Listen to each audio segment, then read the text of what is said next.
Amigas y amigos, bienvenidos a Escuchando Ando. El día de hoy con un episodio diferente. Vamos a salirnos del molde, vamos a salir de la zona de confort y vamos a hacer una entrevista para que ustedes la escuchen totalmente en inglés. Sí, en inglés. Saliéndonos un poco del cajón y vamos a hacer un pequeño esfuerzo por entender un poco mejor el inglés. Los que ya lo saben, pues magnífico, y los que no, a practicarlo. Y si quieren aprenderlo aún más, pues muy fácil. Vamos a hacer unos talleres presenciales para enseñarle a la gente un método fabuloso y bastante veloz para aprender inglés. Son talleres de fin de semana que se van a dar en las principales capitales de todos los países de habla hispana de América. Así que si quieren estar en estos talleres deben contactar a César Ocampo en el 57 316 800 9232. Repito despacio para que lo contacten vía WhatsApp o lo llamen o le envíen un mensaje de texto y coordinen con él la invitación a los talleres en los cuales vamos a aprender inglés súper rápido y a mejorarlo para los que ya lo hablan un poco avanzado. Pues qué bueno que estén en estos talleres aprendiendo sobre cómo nuestro cerebro memoriza rápidamente y sobre cómo podemos mejorar nuestras conversaciones en inglés. El número es 57 316 800 9232. 57 316 800 9232. Ya no lo repito más. Si lo quieren, pues ahí está. Simplemente devuelvan la grabación y ahí lo tienen. Y si no quieren contactarse por WhatsApp, pues envíen un correo electrónico a nuestro correo habitual, escuchandoandoradio@gmail.com, y ahí va César a enviarles toda la información acerca de nuestros talleres de inglés que están buenísimos, escuchandoandoradio@gmail.com. Así que ya lo saben, hoy con el señor Palle Bo, que es un podcaster y con él se pasa súper bien. Espero que disfruten el episodio, que lo reciban con los brazos abiertos, porque uno a veces a lo nuevo le tiene algo de miedo, pero no, vale la pena dedicarle unos minutos a un idioma diferente para que nuestro cerebro piense de una manera distinta, y vale la pena el esfuerzo de aprender. Bienvenidos.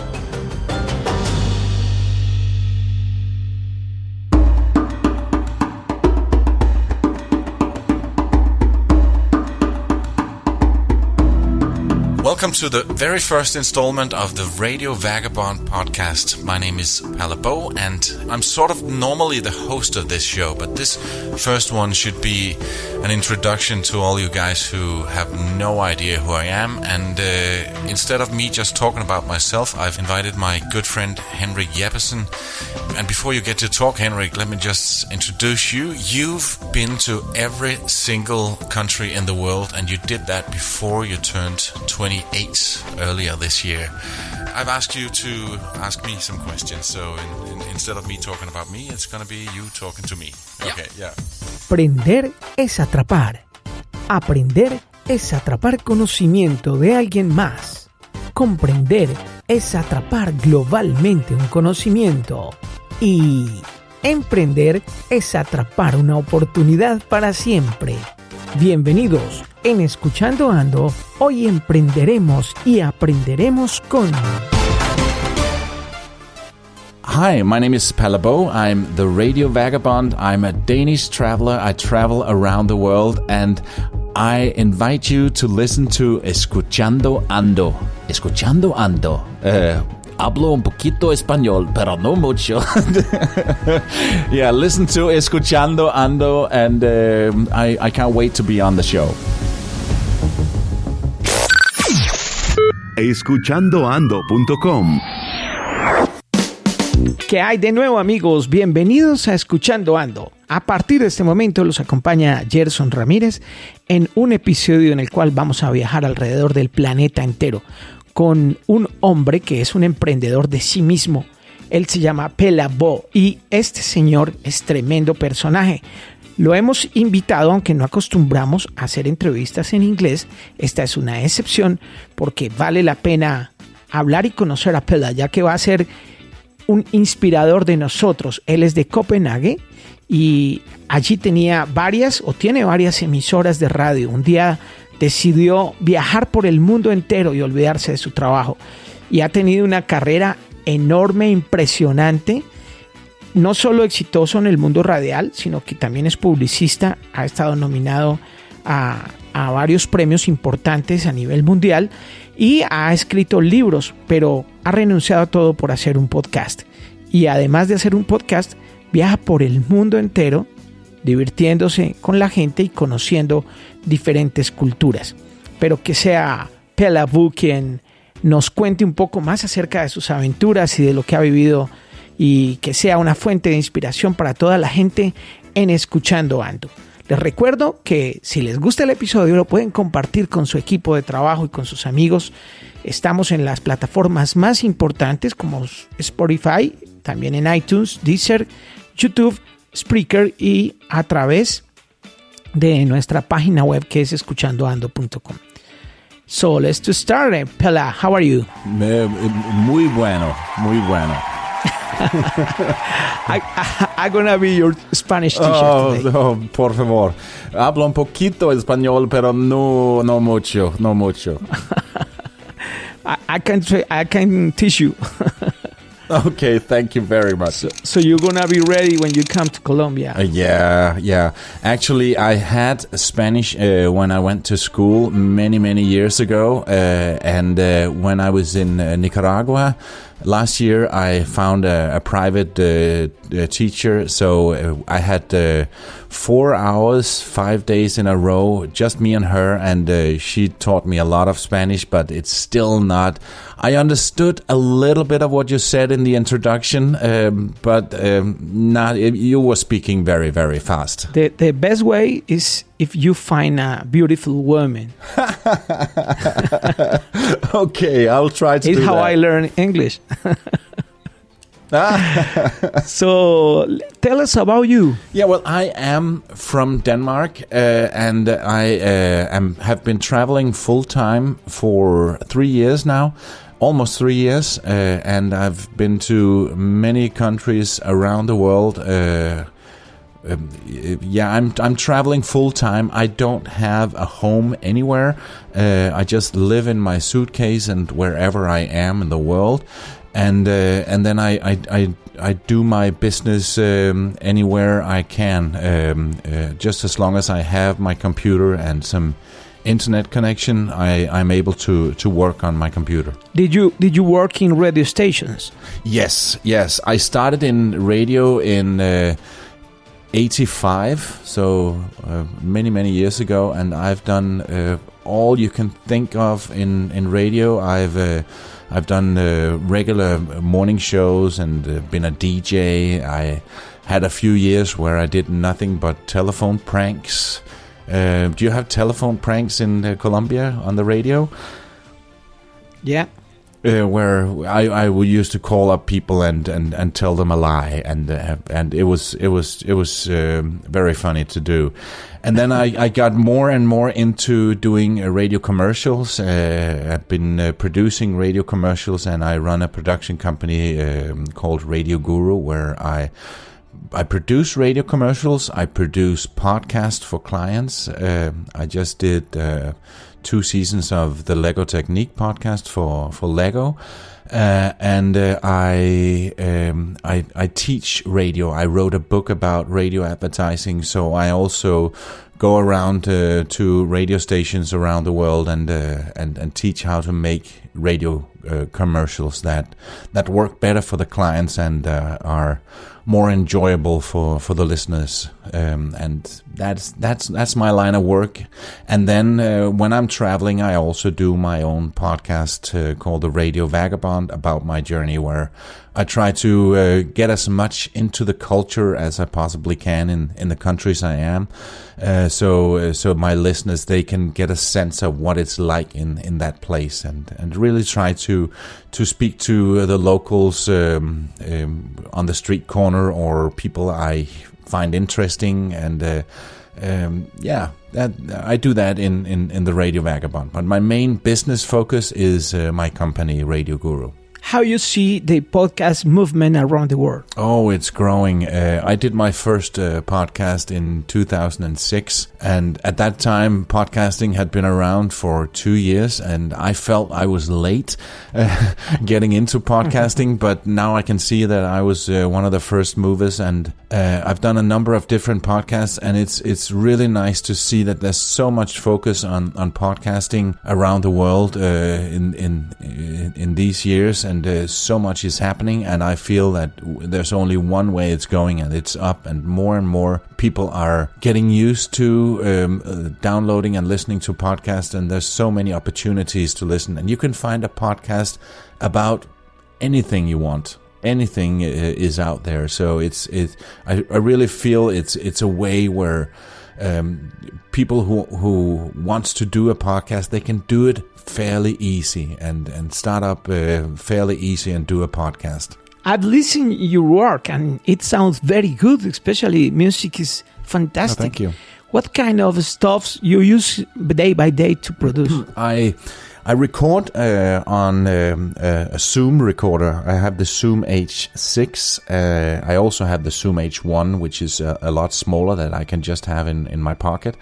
And then I record. I have a studio quality microphone that I plug into my Zoom whenever I need to do a voiceover. And on my microphone, I have one of those eyeballs that it's a big foam thing about the size of a football that you put over the microphone and make a better studio sounding microphone. Because sometimes I'm in a place that's not a recording studio, so instead of going into a closet or under a blanket, I use this eyeball to put over the microphone, which gives it a better sound. And yeah, I have a few other microphones that I can plug into my iPhone, so I use that from time to time as well.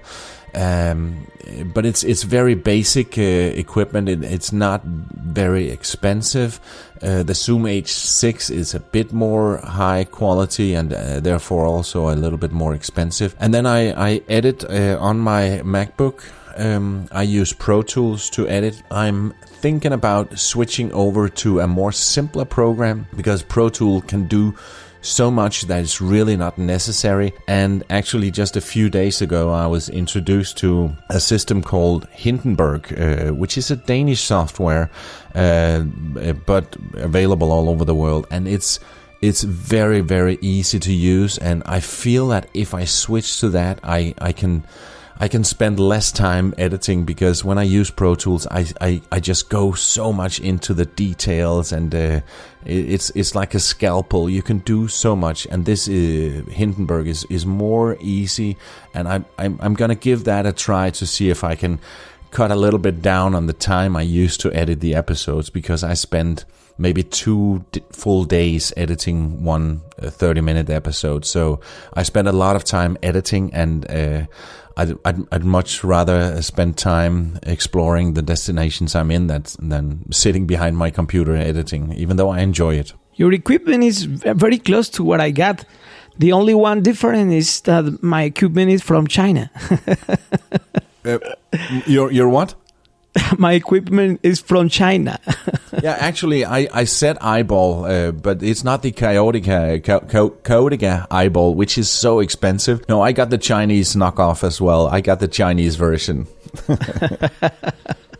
So good. Okay, let's talk about your travel, your adventure. The most unforgettable person that you ever know in this adventure, who is? Oh, the most unforgettable person? Yeah. Yeah. Oh, that was a different question. I was expecting what was your favorite place? Oh, who to choose? I met so many people, and for me, that's what is most enjoyable about traveling. Is I meet so many fantastic people all over the world, and I'm open, and I try to get to meet people. I've done a lot of couch surfing where you stay with locals, and there I made so many friends around the world. And then if I should choose one or maybe a few, I would probably say when I was in Africa, I met a a guy who's maybe 10 years older than me, and he grew up a real nomad. He was grew up in the Sahara Desert with his family, and for the first 13 years of his life, he didn't see anything but his family and sand and camels and maybe a small water hole here and there. And he said when he heard that I was a digital nomad, he said, no, I'm a nomad. I grew up a nomad. And it was so funny getting to know him, because he's really a unique person, Mokhtar. And on his passport, he doesn't know when he's born. His mother said, I know the year, and I know that there was a sandstorm, but I don't know the date. So on his passport, it just says XXXX 19, whatever it was. He was a very, very interesting person. A bit before that, a bit after that, I met a guy in Gambia that I'm still close friends to today. We communicate on a regular basis, and he's also in radio, so we found a common ground and became very good friends. Even though it's very different working on a radio station in Gambia than it is in the Western world, we had this connection. So that's just to choose a couple of the great people I met around the world, but there's so many. Apropos of nomads, we used to see digital nomads, very young people in South America. We used to see very young people doing your work. Are you the exception? Yeah, and actually, I also have been on what's called a nomad cruise. It's a conference on a cruise ship, and I did the first one a year ago when I from Malaga in Spain to Athens, so that was in the Mediterranean, and we were 250 nomads from 40 countries, and then I did a second one from Barcelona in Spain to Brazil, and that's how I came to South America in December last year, and spent 3-4 months in South America. Didn't make it all the way up to Colombia though, and on that one we were 500 nomads, digital nomads from 50 countries, and yeah, I was one of the oldest. I was not the oldest. There were a couple of people my age and older, but the majority are in their late 20s, early 30s, mid 30s. But I could see that the age changes a lot. There are all kinds of people, but true, it is mostly younger people. Actually, you inspire a lot of people around the world. Do you know somebody who have been inspired for you? On that nomad cruise, those nomad cruises, I met so many people who are so inspiring, and I that's why I enjoy going on these events or these networks, because you get to meet a lot of people that can truly inspire you.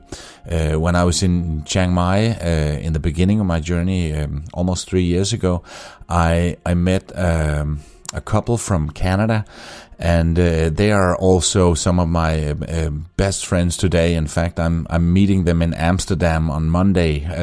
Again, we met a couple of times, but we're making it happen that we get to meet again in Amsterdam. And they were probably the first digital nomads. They've been traveling full time. This couple from Montreal in Canada, full time for 25 years. That means they started becoming digital nomads before internet.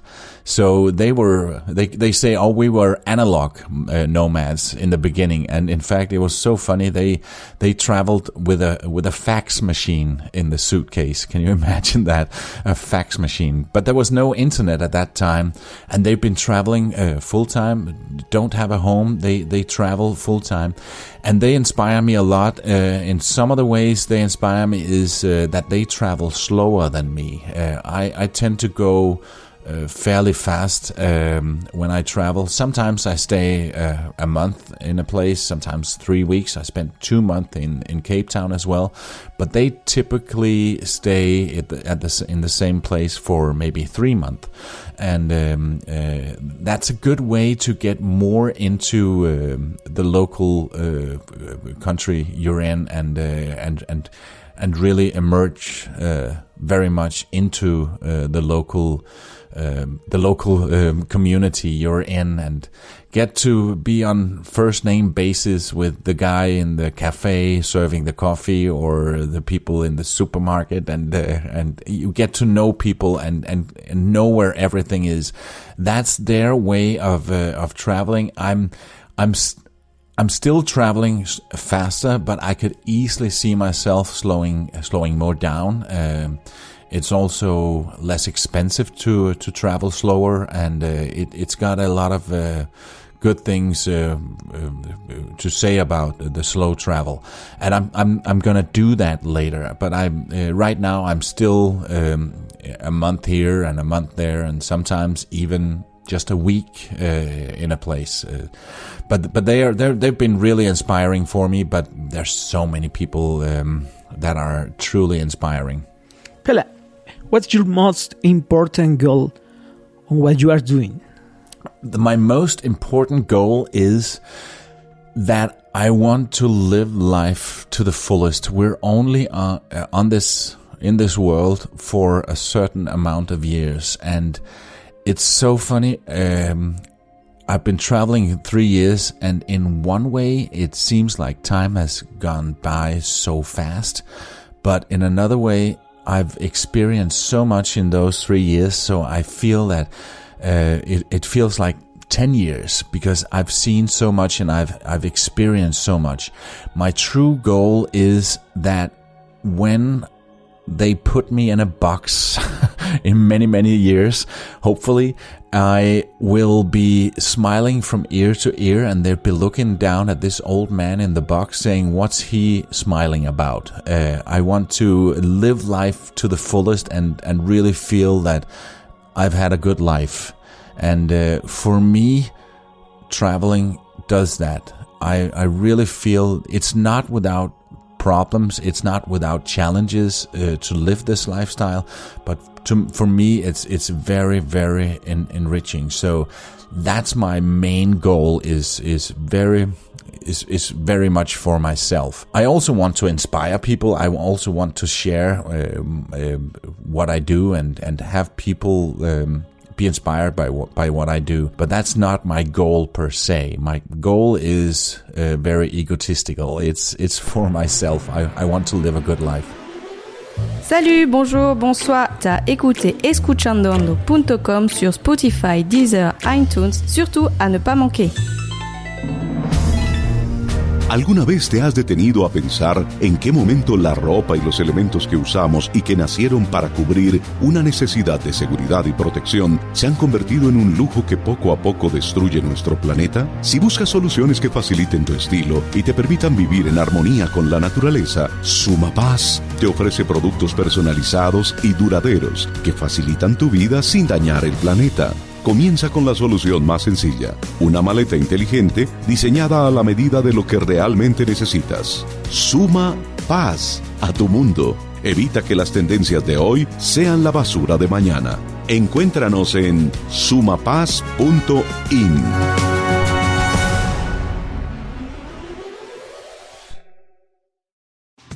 On July the 6th last summer, I got on a plane in Copenhagen, and since then I've been walking on the town wall in Tallinn, Estonia, driving around dirt roads in Latvia seeing storks, riding a bicycle in Vilnius, Lithuania, listening to this pianist in Kiev, Ukraine, and losing my iPad, meeting a monk in the cave in Moldova, and seeing the world's biggest wine cellar, driving around in beautiful Transylvania, Romania, meeting interesting characters in Sofia, Bulgaria, being interviewed by 2 national papers in Skopje, Macedonia, barbecuing with new friends and learning the lyrics to a Serbian hit song at a concert in Belgrade. being hungry in Hungary and eating both goulash and at a Michelin-starred restaurant, making friends at a hostel in Slovakia and doing a workshop on a rock station, seeing the Formula 1 track in the Grand Mosque and having a cappuccino with real 24-karat gold on top in Abu Dhabi, getting dressed up in a dish dash, going to the Burj Khalifa, visiting a mosque where we could ask about anything on Islam, and being interviewed for German radio in Dubai, helping build houses and playing with the kids in a slum in Manila, tagging goats and doing other stuff as a volunteer on a farm in the northern part of the Philippines, scuba diving with millions of sardines and sea turtles at Cebu, the Philippines, seeing the light show on the skyline, going to the beach with new local friends and being interviewed on the radio in Hong Kong, doing the world's highest bungee jump from Macau Tower,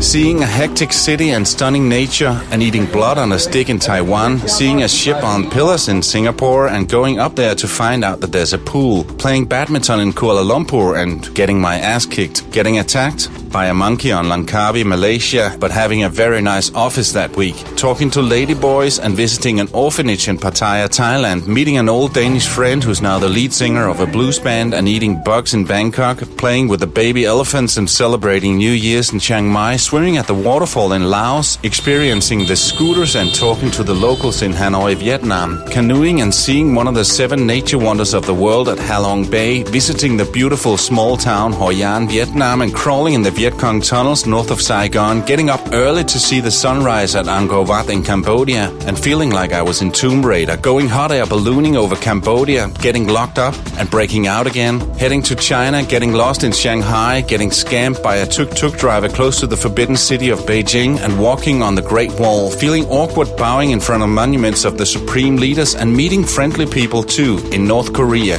eating great street food and dancing in the Gangnam district of Seoul, South Korea, exploring the beautiful landscapes of Jeju Islands in South Korea, and being overwhelmed by the culture during cherry blossom season in Japan before going to Canada. To Escuchando Ando. Escuchando Ando. What do you recommend to the people who plan to travel around the world, and what's the most powerful tool that they can get? What I would recommend is people who wants to do this is really consider, do you really want to do it? And then make it happen. For me, it was a bit of a journey to get to this point where I made the decision 3 years before. So I made that decision in 2013, and I spent 3 years of planning and selling all my stuff and my house and my car, and also I knew that it was in the summer of 2016 that my youngest daughter would grow up and move out of the house. So I knew that as long as she was staying in, my 2 daughters were staying in the house, I would be in Denmark. But I knew that they would move out. So for me, it was making a decision, and then another thing was I said it out loud. I made a commitment to myself and I said it out loud, so I couldn't... at some point I knew there was going to be doubt in my mind. Oh, what am I doing? And sure enough, that came a couple of months before I started traveling. But I'd been saying it out loud for so long on Facebook and to my friends that I'm going traveling, I'm selling everything and I'm going traveling.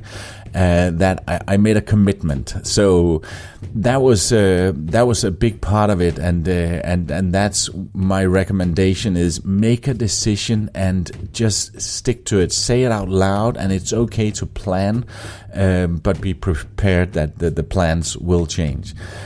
I know a lot of people, most people actually would say, "Oh, I need to have a home base. I need to have a home.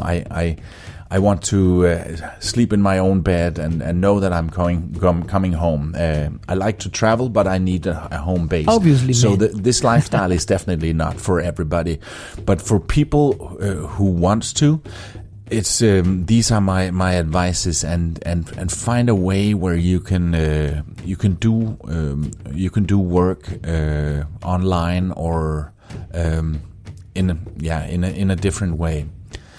And also especially for me, coming from, I know, one of the most expensive countries in the world, that might be different for Colombians, but for me, living in Denmark is more expensive than traveling the world.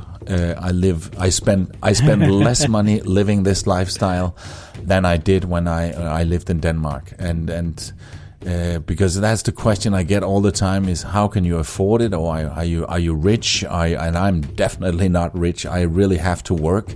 I don't have a fortune, but I live cheap. I really try to live cheap. I even stay in hostels. I do couch surfing. I do house sitting, where I stay for free, and I take a lot of buses instead of flying. So I live cheap. But that might be different because Colombia is much cheaper country to live in than in Denmark. So the difference between other countries and what you normally spend living in Colombia might be different, but don't expect that it's super expensive. You don't have to stay in 5-star hotels. In fact, I rarely stay in hotels at all. Yeah. I don't know if I answered your question. It's funny. The real thing, because you do it, is because you save money. Yeah, I can't afford to stop traveling. There is a saying that say a journey is like a marriage. Do you know why? Yeah. No, the why? certain way to be wrong is to think you control it. Yeah. That goes for a man, or does that also go for a woman? There is something to worry about your journey? Things to worry about is will I make enough money? Because obviously I need to make money, and since my clients are mostly Danish clients, and I'm not in Denmark to do the networking and go around reminding people that I'm not on a vacation, I'm still working. That's a bit of a challenge and a thing to worry about, but that also forces you to be more creative and find different ways of income. And right now, it's the way I make money is spread out on many smaller things. Where when I lived in Denmark, it was 90% producing radio commercials, but now it's a lot of different stuff I do. So that was a bit of a worry. A lot of people say, "Oh, the world is a dangerous place," and I even heard people saying, "Oh, if you go to Colombia, you should really be careful." And then I speak to other people who's been there and say, "No, come on, it's not dangerous at all." And that's I bet you've heard that, oh, going to South Africa, in Cape Town, in Johannesburg is so dangerous. It's an unsafe place. No, it's not. There's a murder rate that's higher, but it's something that's rarely happens to travelers. And as long as you use your common sense and don't walk down a dark alley in the middle of the night, don't go into the bad neighborhoods of a capital or a big city, you're okay. So use your common sense, and also I use my smile a lot, and I smile to people, and I'm not going around looking over my shoulder, but I am alert. I try not to walk down a dark alley or walk in some neighborhoods in the middle of the night half drunk. That's just stupid. I try to be sensible, but I haven't had anything bad happen to me, and I've been to many different countries that people would characterize as a dangerous country. And no, I'm not worried. And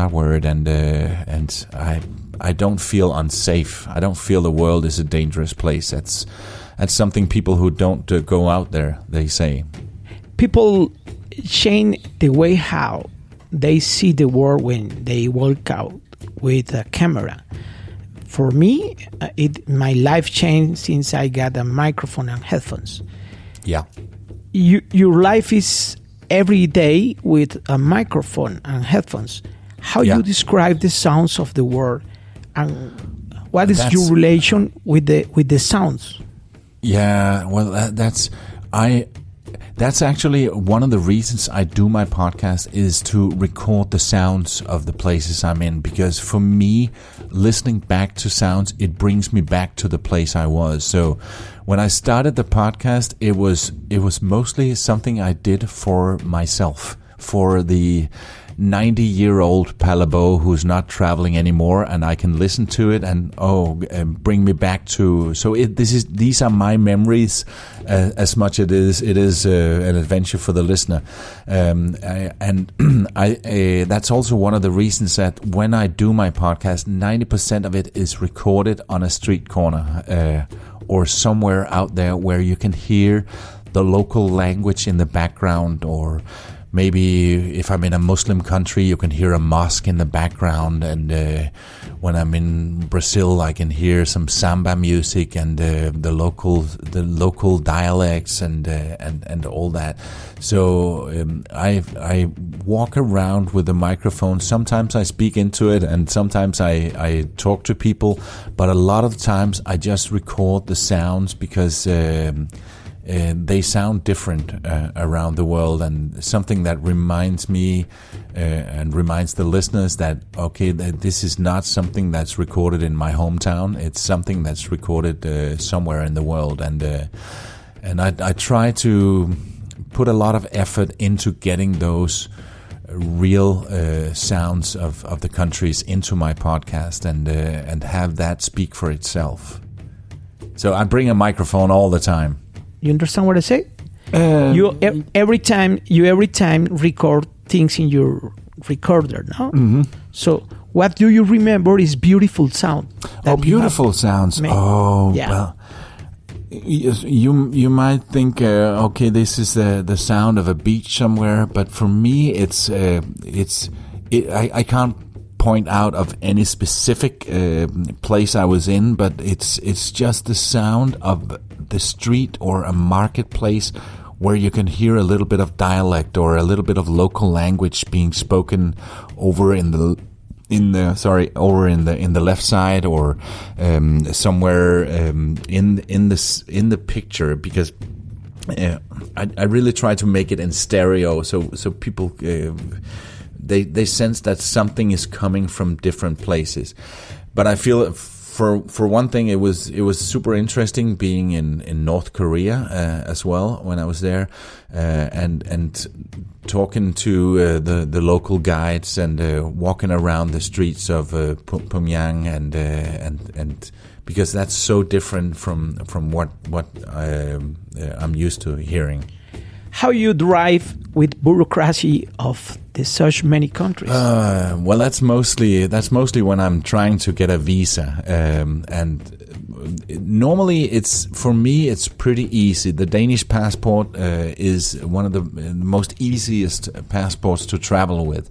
But in Africa, I spent a week in Rabat in Morocco, going from embassy to embassy, getting visas for the different countries that I was going to visit in northwestern Africa, and some of it takes a long time. I thought, can you just quickly give me a stamp? But they needed to have my passport for a couple of days, and I needed to answer a lot of questions, and but it's I don't feel it's that big a problem. Crossing the borders in some of the African countries also took a very, very long time, especially from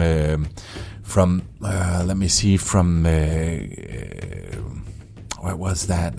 Mauritania to Senegal. It took 6 hours on one side of the border, and then we sailed over a river, and then it took 6 hours on the other side, and I have no idea what they were doing in that long time.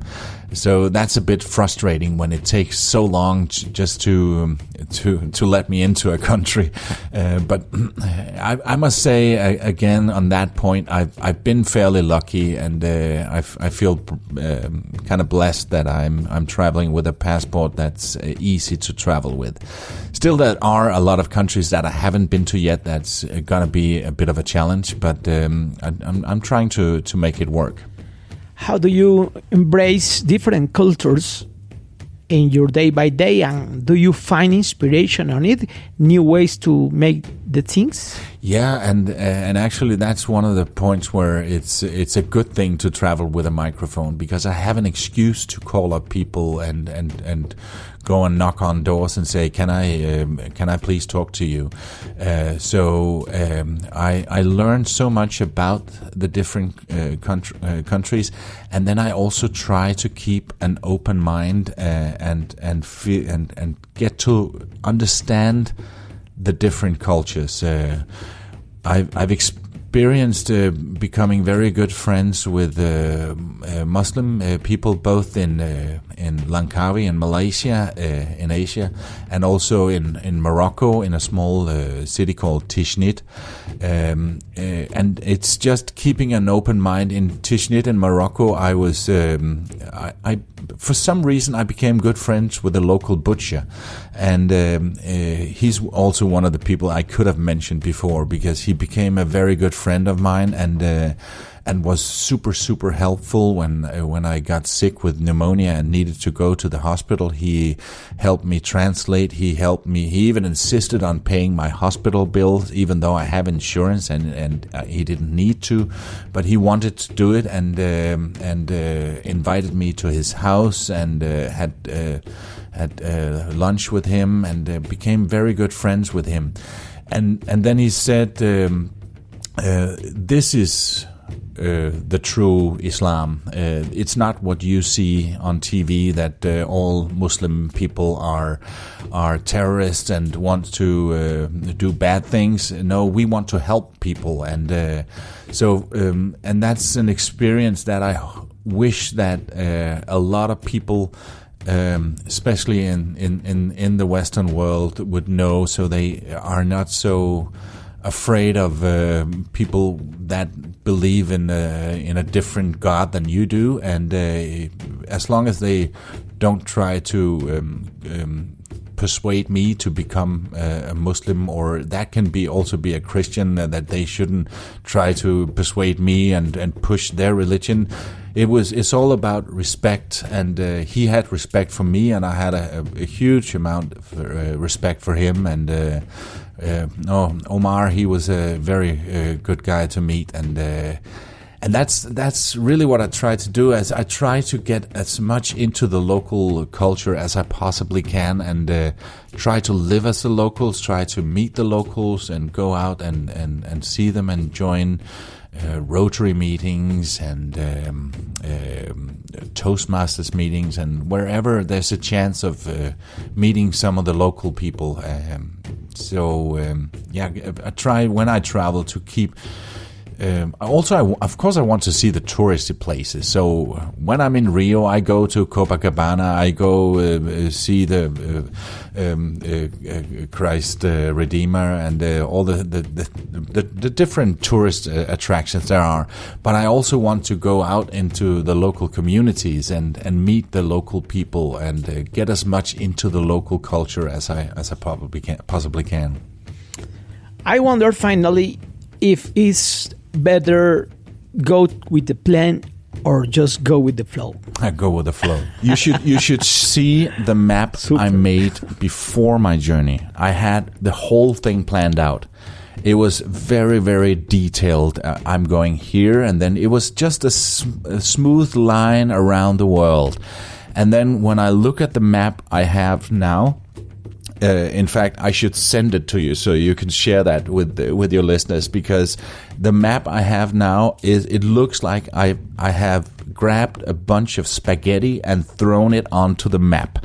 It's all over the place, and especially my trip in Asia and my traveling around Europe. It's crazy. It's up and down and in and out. So.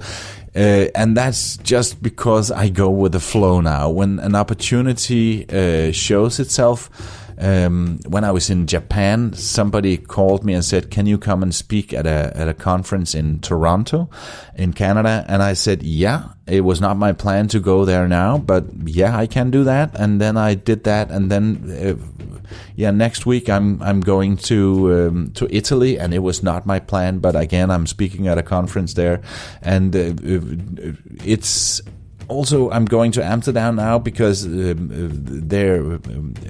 my friends from that I met in Chiang Mai are going there, so it was my plan to go to Amsterdam, but I found a cheap flight, so now I'm going there. So I'm definitely going with the flow, and I have sort of an idea of places I need to be this year, but in between I have no idea where I'm going exactly. So I really try to go with the flow, and if I meet somebody say, do you want to go to Bolivia, I go to Bolivia. Palle, I appreciate your time, my friend, and I can't wait to do more episodes with you. Thank you so much to stay here.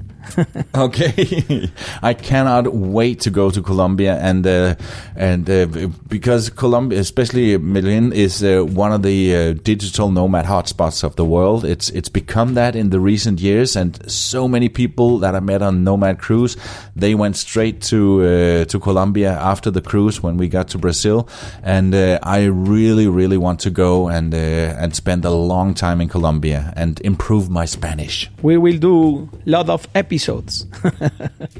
Yeah, well, let's do that. Thank you. Thank you so much. Tremendas historias las de Palle Bo, pues ahí lo tenía en nuestro episodio en inglés. Vamos a hacer muchos episodios más en inglés para la gente que quiera practicar este maravilloso idioma. Y si aún no lo saben, pues los invitamos a nuestros talleres. Hemos decidido hacerlo a solicitud de los oyentes que nos han escrito y nos han llamado y nos han pedido consejos acerca de cómo aprender inglés rápidamente. Hemos hecho un episodio hasta ahora de inglés para dummies que está al principio del podcast, pero pues ya nos animamos a hacerlo presencial, y qué bueno que ustedes nos acompañen, o toda la gente que conozcan que quiera aprender inglés. Simplemente deben comunicarse a este WhatsApp y pedir la información. Vamos a estar en las principales ciudades de países de habla hispana con nuestro taller presencial. O sea que si nos quieren acompañar para aprender inglés muy rápido, lo pueden hacer marcando el 57 316 800 9232. En un WhatsApp les envían toda la información. 57 316 800 9232. Aprender inglés todo el mundo. También pueden enviarnos un correo electrónico para enviarles la información acerca de cuándo estaremos en su ciudad dando este taller genial para aprender rápidamente a hablar inglés y a entenderlo, y poder escuchar más episodios en inglés de una manera más constructiva. escuchandoandoradio@gmail.com. Lo repito, escríbanos ahí y van a saber las fechas en las que vamos a estar en su ciudad enseñándole a la gente en talleres muy cortos de fin de semana cómo aprender a hablar inglés. 57 316 800 9232 el teléfono, y el correo electrónico escuchandoandoradio@gmail.com. César Ocampo es el encargado de estos geniales talleres y vamos a disfrutarlos mucho y aprender mucho inglés. Próximamente más episodios en inglés. Sigan disfrutando de todos los entrevistados de nuestra plataforma de Escuchando Ando, que todos los días trae un invitado nuevo y que trae muchas sorpresas para la gente que está emprendiendo y que le gusta escuchar para aprender. Llegaste hasta el final. Entonces te gustó. Ahora puedes decir Escuchando Ando. Comparte este episodio y descarga más en escuchandoando.com o en tu plataforma favorita. Hasta la próxima. El anterior episodio fue una presentación de... ¿Te apasiona el deporte al aire libre? ¿Imaginas sistemas de transporte especialmente diseñados para tus más preciados artículos? Sumapaz crea soluciones funcionales a partir de situaciones cotidianas. Diseña y fabrica maletas a la medida. Especialistas en fabricación de maletas inteligentes para deportistas y videógrafos. En la línea Páramo encontrarás soluciones para transportar y proteger tu bicicleta en viajes largos. Si la bici forma parte de tu vida, con Páramo podrás llevarla a donde quiera que vayas. Encuéntranos en sumapaz.in o en Instagram como @sumapaz. Y ahora que ya has disfrutado de las buenas nuevas, no te quedes con esto para ti solo. Suscríbete a nuestro canal escuchandoando.com. Es gratis y comparte con la mayor cantidad de personas en el mundo esta información positiva, esta experiencia inspiradora. Recuerda que estamos en todas las plataformas digitales. Comparte, comparte.